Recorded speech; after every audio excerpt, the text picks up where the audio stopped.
ruh penghayatan dan juga kekhusyuan itu berkurang ketika sholatnya di rumah. Berbeda kalau kita sholatnya di masjid bersama-sama dengan kaum muslimin, ya, berjalan dari rumah ke masjid, niku ruhnya berbeda.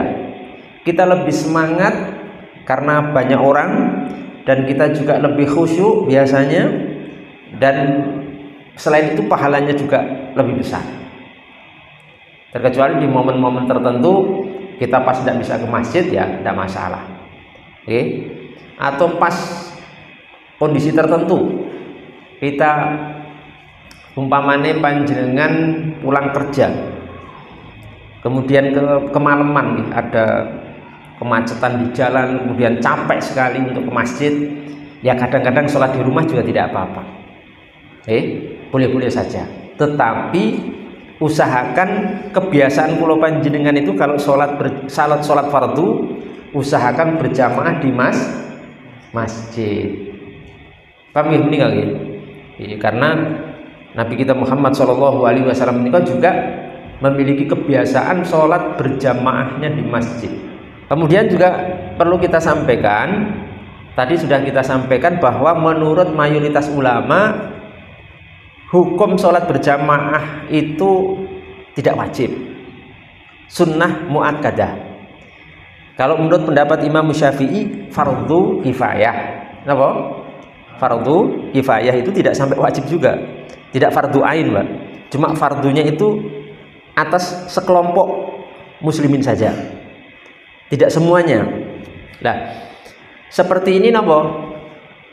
Kita perlu menyikapi masalah seperti ini secara proporsional.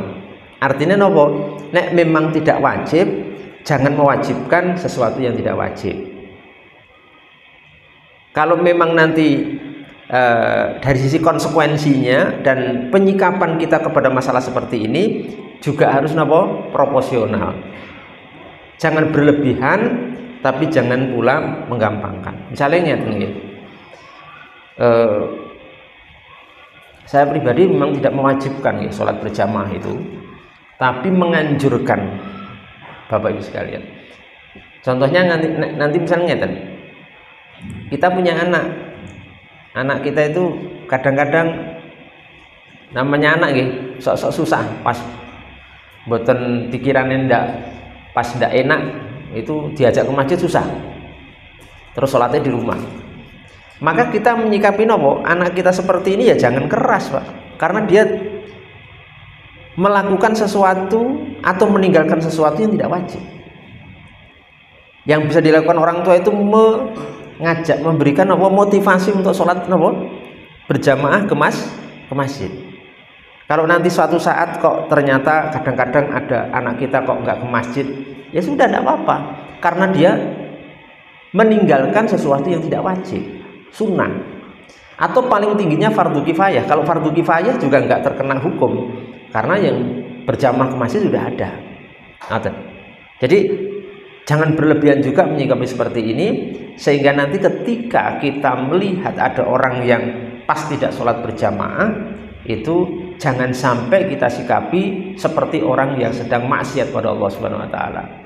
Tidak boleh, karena sholat berjamaah itu sunnah muakkadah menurut mayoritas ulama, dan paling tinggi menurut madzhab Imam Syafi'i adalah apa? Fardu kifayah, tidak sampai fardu ain. Demikian. Kemudian kita juga perlu meluaskan diri dalam masalah ini. Nanti kadang-kadang kita di satu kondisi tertentu bisa jadi kula panjenengan kadang-kadang meninggalkan sholat berjamaah, bukan meninggalkan sholatnya, tapi meninggalkan berjamaahnya, sebab-sebab tertentu, Pak. Contoh misalnya panjenengan pas ngantuk banget,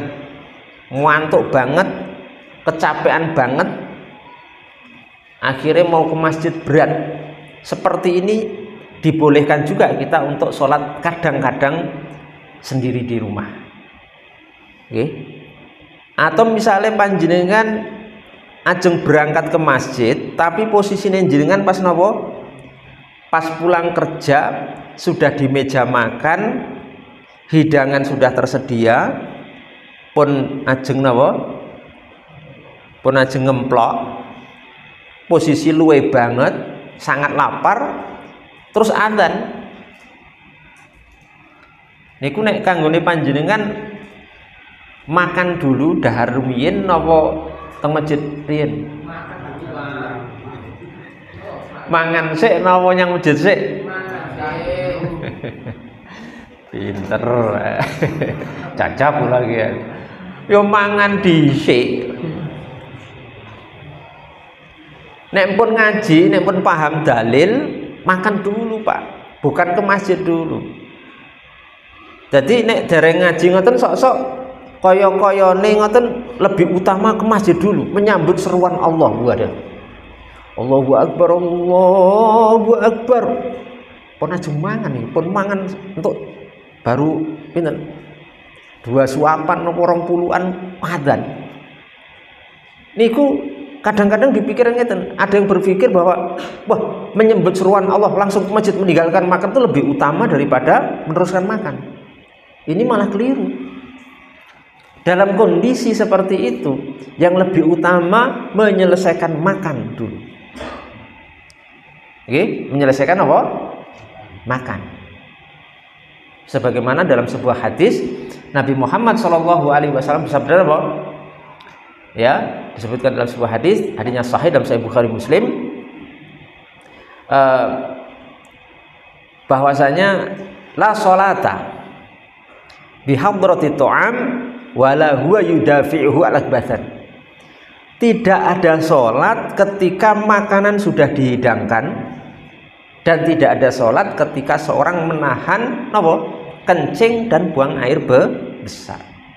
Jadi misalkan kita sedang menahan kencing, kita sedang menahan apa? Buang air besar, kemudian adzan, niku yang dilakukan pertama kali bukan ke masjid, tapi napa? Kencing dulu sama ke WC dulu.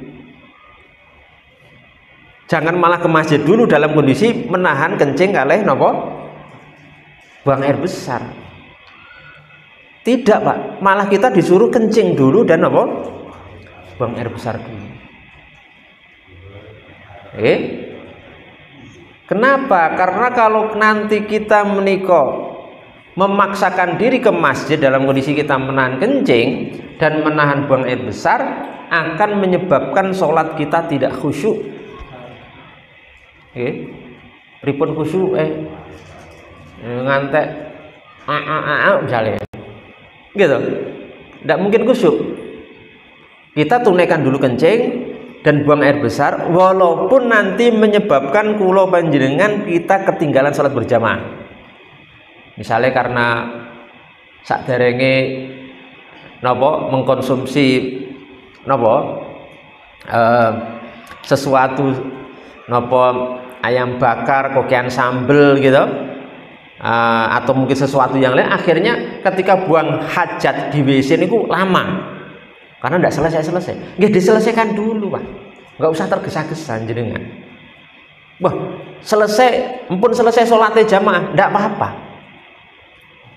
Kita nanti sholat sendiri, sholat munfarid, walaupun ketinggalan sholat berjamaah, dan itu lebih utama daripada memaksakan diri sholat berjamaah dalam kondisi apa? Menahan kencing kalih menahan apa? Buang air besar. Termasuk tadi la sholata bihadrati ta'am, tidak ada sholat yang apa? Tidak ada sholat dengan bersamaan hadirnya makanan. Kalau kita niku memang kondisi lapar sekali, sangat ingin makan dan sudah terhidang, maka di situ ketika terdengar azan yang didahulukan makan sampai selesai. Makan apa? Sampai selesai, walaupun nanti berisiko akan ketinggalan sholat berjamaah.